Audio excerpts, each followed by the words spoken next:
Hello and welcome to TulsaTruth TV. We're your hosts. I'm Joe Piccarelli. And I'm Wes Rowe.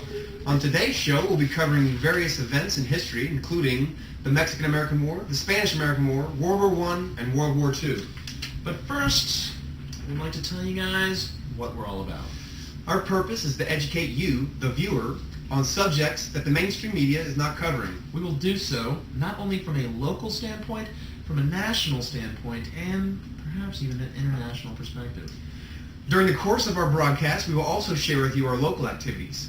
These are things that anyone is able to do and participate in. You can find more information about getting involved on our website, TulsaTruth.org.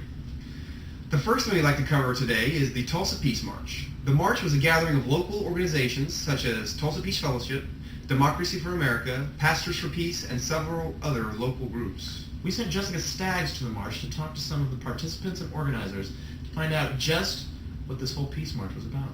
Hi, I'm Jessica Staggs and I'm with TulsaTruth TV. It's March 17th, 2007, and we're at the All Souls Unitarian Church for the Peace March.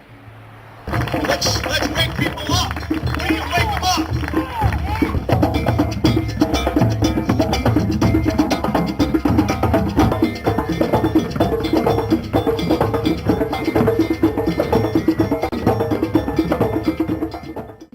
Why are you here? Well, I'm here because I think the best way to support the troops and to support our country and our world is to come together on this 4th anniversary of the Iraq War and really reflect on what are we doing, why are we doing this, and how can we go forward in a way that's peaceful and positive and not the same old flawed plans and policy. It's just a chance for me to stand up and demonstrate. I think this whole invasion of Iraq was a mistake. It's based on lies. Why are you here at the Peace March today? I'm here to show my support for getting our troops out of Iraq.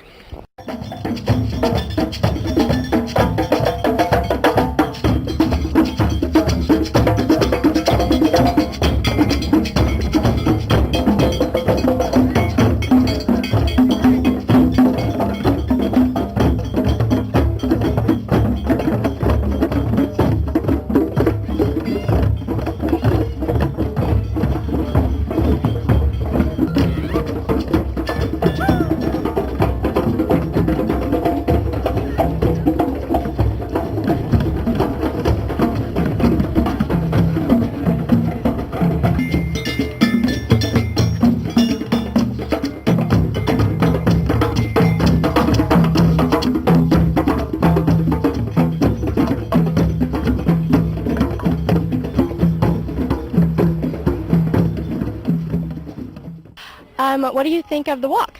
I thought the walk was great. Not only was it good exercise, but I got to see other people that, thought the same way I did, that are not necessarily against our troops, so to speak, but against the whole system that's causing them to be over there in the first place. What do you think of the turnout of the walk? I was happy with the turnout, and I was happy that so many people came up afterwards and thanked us for doing it, and really enjoyed all the speakers and musicians and the poets. So I think a lot of people got together and pulled off a really fantastic event. And what do you think of the turnout of the walk? I think the turnout was great. We had hundreds of people here of all different ages. That was what was so fun. We had older people up into their 80s walking with us, singing with us, dancing and drumming with us, and we had little kids, little 1-year-old children and infants and even pregnant mothers, and so we really had all the different ages here and people from all the generations saying we need a new way, we need to be peaceful, we need to start to live the values that we preach. Right. And what do you think about 9/11? I think we need to question it. I wasn't all that knowledgeable about what was going on since until I went to one of your meetings. Was the fact that out of all the questions that the family victims of 9/11 had, the commission only answered about 20 or so. And that was a red flag to me also. Yes, what do you think about 9/11? Well, 9/11, to me, in my mind, there's a lot of questions. Even as I watched on TV the very day that the buildings were coming down, I thought it was highly unusual that an airplane could strike such a huge building way up high, and then all of a sudden the buildings collapsed just right on top of itself. One more question. Due to unanswered questions about 9/11, do you think they should reopen the investigation? Absolutely, because there's a lot of stuff that is, a huge question mark for people, Due to all of the questions, unanswered questions of 9/11, do you think they should reopen the investigation?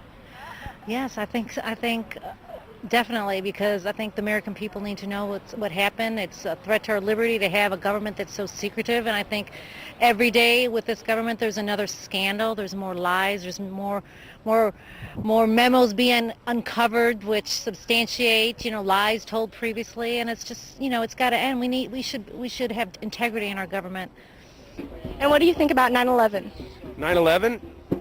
9/11 was a huge wake-up call, and it was unfortunate that we went back to and our leaders told us to go back to business as usual, because this was an opportunity for us to become very self-reflective about our country and about ourselves and about why this would happen, and not just pass it off with quick, they hate us and that's it, and not look at why they might hate us and what policies and history has brought us to this point, because there's just so much more to that story than go back to normal, and that was a really unfortunate opportunity for us that was missed and lost because our leaders did not call us to really do the work that would have made a difference. Thank you so much. You're welcome. Thank you. Thank you. Thanks, Jess. On March 19th, TTTV's own Joe Pigarelli made a special delivery to Congressman Sullivan's office on the anniversary of the war in order to honor the fallen soldiers of Oklahoma. Now, the purpose of this delivery was to remind Congressman Sullivan that the greatest cost of war is the human cost. The delivery was a visual representation of just how many of Oklahoma's own servicemen have given their lives for this vicious war.